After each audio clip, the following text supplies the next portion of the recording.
بعض لوگوں کو پریشانی ہوتی ہے اور وہ یہ بات کرتے ہیں کہ یار یہ رسول اللہ کی تلوار کی بات کرنا یہ دہشت گردی ہے، نعوذ باللہ یہ ایکسٹریمسٹ لوگ ہیں، یہ انتہا پسند ہیں، یہ شر پسند ہیں۔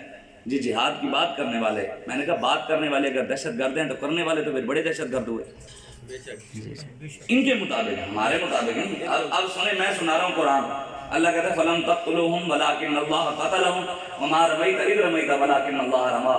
میرے حبیب جو آپ نے بدر میں کافروں کی گردنیں اتاری تھی وہ آپ نے نہیں اتاری تھی، وہ اللہ نے اتاری تھی۔ ہمیں ایکسٹریمسٹ کہنے والے کس کو کہہ رہے ہیں؟ ہمیں انتہا پسند کہنے والے رب کو کہہ سکتے ہیں؟ ہمیں شر پسند کہنے والے کلمہ پڑھ کر اور پھر رب کے بارے میں بات ہے، رب کہتے ہیں میرے حبیب یہ تو کاٹنے کی بات ہے، وَمَا رَمَيْتَ إِذْ رَمَيْتَ وَلَٰكِنَّ اللَّهَ رَمَىٰ۔ میرے حبیب جو آپ نے کافروں کو پتھر بھی مارے تھے وہ بھی آپ نے نہیں مارے، وہ میں نے مارے ہیں۔ رب کے بارے میں کیا باتیں ہوں گی؟ یہ تو قرآن ہے۔ اللہ کہتے ہیں وَلَا تَقُولُوا لِمَنْ، 500 سے زیادہ آیتیں جہاد کی ہیں۔ وَمَا لَكُمْ لَا تُقَاتِلُونَ فِي سَبِيلِ اللَّهِ وَالْمُسْتَضْعَفِينَ مِنَ الرِّجَالِ۔ ہم سے تو کوئی بات کرے، ہمیں قرآن کی آیت سنائے، ہم تو قرآن سنانے نا، جو کہتے ہیں اسلام میں جہاد نہیں، تلوار نہیں، ہم قرآن سنا رہے ہیں۔ ہمیں ایسی آیت نکال کر کوئی ہمیں بھی سنائے۔ ہم سننا چاہتے ہیں کہ غزہ کے اندر مسلمان 22,000 شہید ہو جائیں اور تب قرآن میں ایسی آیت آئے کہ اللہ کہتا ہو کہ جب مسلمانوں کی بیٹیاں لٹ رہی ہوں، بچے شہید ہو رہے ہوں، مسلمانوں کے جناب قبلہ اول پر یہودیوں کا قبضہ ہو، تو اس وقت اسلام امن کا درس دینا، اخلاق کا درس دینا، تلوار کی بات نہ کرنا۔ کوئی ایک آیت تو ہمیں لا کر دکھائے، کوئی ایک آیت تو ایسی دکھائے جس میں امن کی بات ہو، رب کہتا ہو کہ جناب مسلمان قرآن چلایا جا رہا ہو، قرآن کو نعوذ باللہ لیٹینوں میں ڈالا جا رہا ہو، قرآن کے صفحے پھاڑ کر ان کے ساتھ استنجے کیے جا رہے ہوں، اور پھر اسلام امن کا درس دیتا ہے۔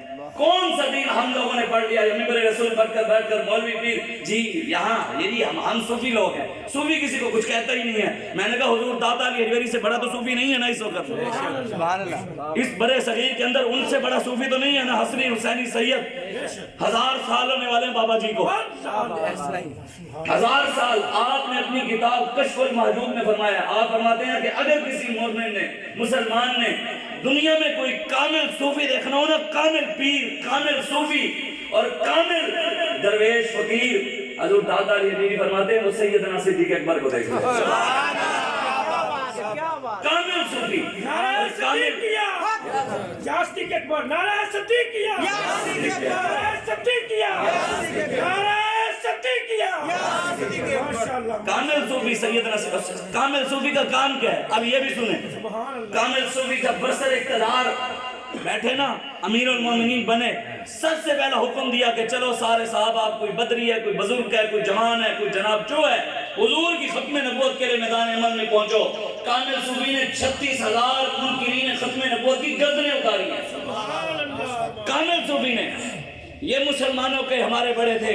آج ہم جناب جی پھر کہتے پیر صاحب کہنے لگے جی ہمارے اسلاف تو تلوار اٹھا کر نہیں آئے جی، غوث پاک کون سی تلوار لے کر آئے؟ میں نے کہا تم نے غوث پاک کی سیرت پڑھی نہیں ہے، تم نے بڑا غوث نعوذ باللہ، صرف ہم اس کے بھی ماننے والے ہیں، یہ صرف بتاتے ہیں کھیر والا غوث کہ 11ویں پہ بریانی اور کھیریں والا غوث، ہم کھیر والے کو بھی مانتے ہیں اور غوث کو بھی مانتے ہیں۔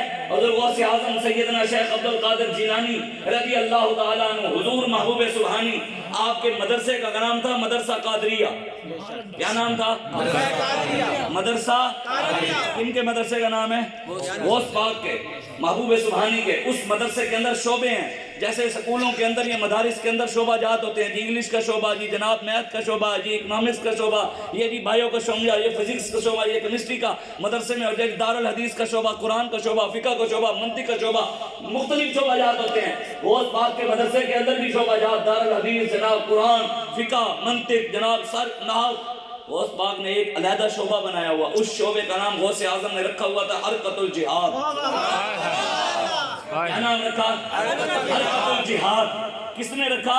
ان کو نہیں پتا تھا اسلام میں تلوار نہیں ہے، بعد میں آ کر مولوی ممبروں پر بیٹھ کر جھوٹ بولیں گے غوث نے تلوار نہیں اٹھائی۔ انہوں نے بنایا حرکت الجہاد۔ ادھر ہوتا کیا تھا؟